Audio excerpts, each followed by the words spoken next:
everyone, myself Khushi Chaurasia from 9th standard. I am going to explain some practical examples of laws of motion. Firstly, there are three laws of motion. First law of motion says that object remains in rest or in motion until or unless any external force applied. So let's see its practical example. When this tiger hits the bottom's most piece, it applies force on it, so it moves ahead. But no force is applied on another pieces. But due to inertia, they have tendency to remain in rest, so they left behind and they fall down to fill the empty space. The second law of motion says that the rate of change of momentum is directly proportional to force applied. So let's see its example. Having eraser with cricket ball and the paper ball. When I hit the eraser with the cricket ball, the eraser has fallen.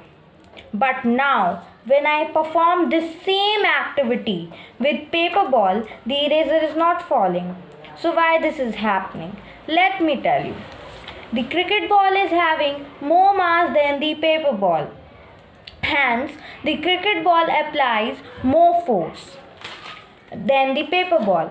So we can say that cricket ball is having more acceleration to fall the eraser and paper ball is having less acceleration to move eraser. From these two steps, I can prove that force is directly proportional to mass and force is directly proportional to acceleration. When we combine these two equations, we will get force is equal or directly proportional to mass into acceleration. The third law of motion says that every action has an equal reaction. So let's see its example. When I hit the ball towards the wall, it comes back because the wall applies an force towards the wall and the wall applies an opposite force towards the ball and it comes back.